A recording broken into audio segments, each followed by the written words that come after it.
আসসালামু আলাইকুম। এখন ঝটপট তৈরি করব দারুণ স্বাদের একটি পাকোড়া।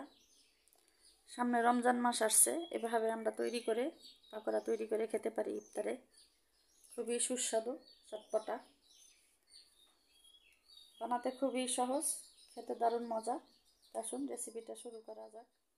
ফুলকপির এই মজাদার পাকোড়াগুলো বানানোর জন্য এখানে আমি কিছু ফুলকপি লবণ দিয়ে সিদ্ধ করে নিয়েছি। এখানে একটা ব্যাটার তৈরি করে নেব। এখানে আমি একটা বাটিতে হাফ কাপ নিয়েছি বেসন আর 2 টেবিল চামচ চালের গুঁড়া। শুকনো উপকরণগুলো মিশিয়ে নিব। একটুখানি হলুদের গুঁড়া,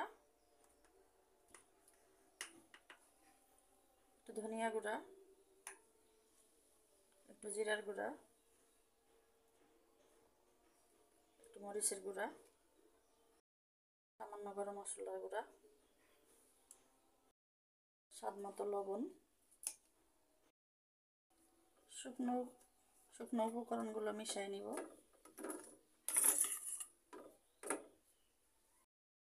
একটুখানি আদা বাটা দিয়ে দিলাম। এখন পানি দিয়ে একটা ব্যাটার তৈরি করে নিব। অল্প অল্প পানি দিব আর মিশিয়ে নিব।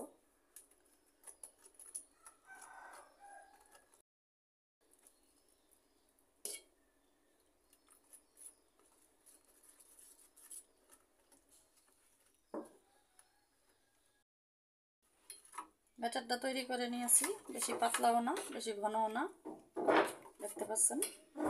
এ পর্যায়ে দিয়ে দিব সামান্য পরিমাণে বেকিং পাউডার,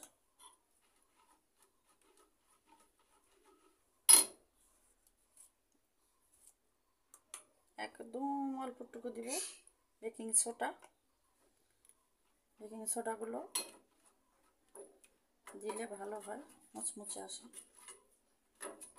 এখন এভাবে রেখে দিব 10 মিনিট। ফিরে আসছি 10 মিনিট পর। 10 মিনিট হয়ে গেছে। ব্যাটারটা আমি রেস্টে রেখেছিলাম। এখন ভাজায় চলে যাব। কড়াইতে তেল দিয়ে দিয়েছি। তেলটা গরম হওয়া পর্যন্ত অপেক্ষা করব। তেলটা গরম হয়ে গেছে। ফুলকপিগুলো এভাবে দিব।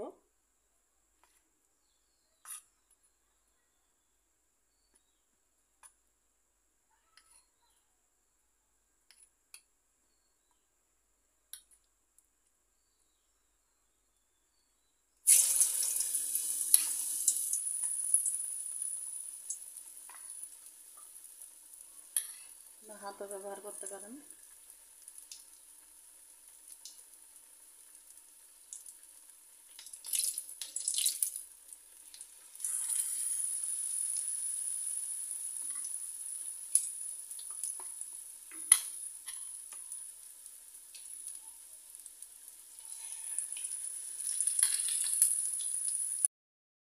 এখানে 6 পিস দিয়েছি, মিডিয়াম আছে, ভাজবো।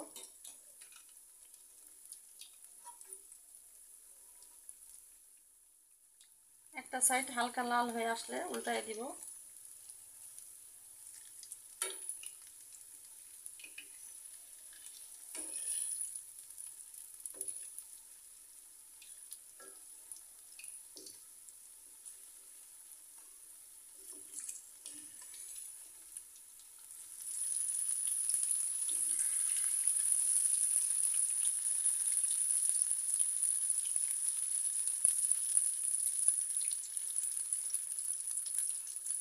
সব পাশে লাল লাল করে ভেজে নিব।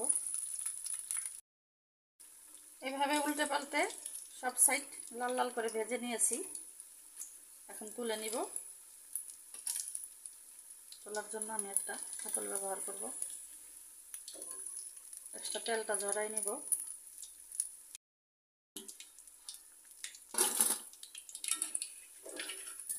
চালের গুঁড়াটা দিলে পাকোড়াটা অনেক মচমচা হয়, দেওয়ার চেষ্টা করবেন। এভাবে সবগুলো পাকোড়া ভেজে নিব।